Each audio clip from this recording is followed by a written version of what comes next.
A Bottomless Jar. If you love those who love you, what reward will you get? Are not even the tax collectors doing that? Matthew 5:46. She was worn to a shadow. She had bruises from head to toe. There was a huge bump on her forehead.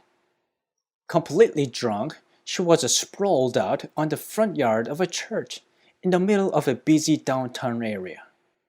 The church pastor discovered her and sent her to Seronam Shimto. Looking back on how this woman, who had never been to church, ended up coming here, I realized that it would have been completely impossible had it not been for the providence of God. Since she came empty-handed, we bought her a few pairs of underwear, to find out later that she talked her elderly roommate into buying those at a price at least double what they actually cost.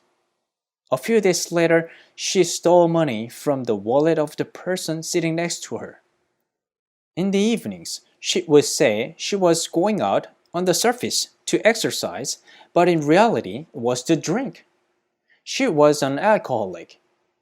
This young woman, not even 40 yet, was living such a careless and reckless life. She must have felt attracted to the male patient next door because she began to adorn herself to attract his attention. She probably thought that she was God's gift to man.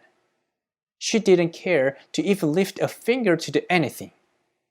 Everything about her was so frustrating and pathetic. She wanted to go see a doctor as soon as possible, saying that the soft and mushy bump on her forehead wouldn't disappear. So, on the day she was to have her first visit with her doctor, she got a ride with someone who was commuting to work from Seronam Shimto and then took a taxi back home. The next morning at the breakfast table, I heard her saying to others, "My doctor told me to come for treatment for a few days. I should leave for the hospital shortly after I eat." While I wasn't listening with much attention, Jesus spoke to my mind. "When she's done with the treatment, how about you give her a ride back to the sanitarium?" "What? Me? Lord, why would I do that? She's poor and pitiful. She wants to save money." It sounded preposterous to help her save the money she had stolen from others. While I was left dumbfounded, the Lord continued to speak to me. "Isn't she pitiable? You always felt uncomfortable when you judged someone incorrectly who was in need of your help and decided not to help, didn't you? So, why don't you help her?" He was right. When I measured and calculated everything and refused to help ones who needed my help, I always struggled with a feeling of regret and discomfort afterwards. She needed my help now. I answered the Lord and said that I would obey. Reluctantly, I said to her, "Call me when you're done with the treatment. I'll come pick you up at the hospital." However, inside, I wished that she wouldn't call me. Close to lunchtime, she called me and said the treatment was finished. I went to the hospital, picked her up, and brought her back to Shimta. On our way back, I didn't say a word to her. She must have sensed my reluctance to speak. So, in a whispered tone, she said, "Thank you." As I was slowly driving home, Jesus spoke to my mind again. "You know, she's a bottomless jar." "A what? A bottomless jar?" People usually like to pour water into whole jars because they can always scoop it back up again. That is called trade, not love. To me, all men are a bottomless jar. You aren't an exception either. And actually, your case may even be more severe. Crestfallen, I sighed. Yes. Jesus continued on.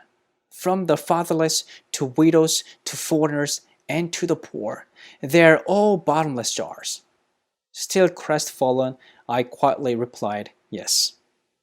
She attentively listened whenever I told her about the love of Jesus and about salvation. While learning the Word of God, she often shed tears.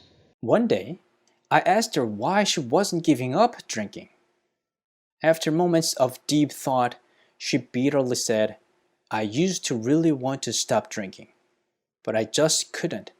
That really distresses me. That moment, I realized the reason Jesus had sent her to me, to keep alive this lamp on the verge of going out by sins if left alone. It was Jesus' plan, who does not punish sinners or break a bruised reed, to send her to me not only to heal her, but also me, who was so selfish. 1 month later, she got in the car to go back home. With a warm look in her eyes, she said her last words of farewell. Thank you so much. Goodbye. While I meant to say goodbye to her too, tears choked up in my throat, so I nodded my head and waved my hand to her. As tears ran down my face, Jesus' voice resonated in my mind. That bottomless jar turned out to be an angel.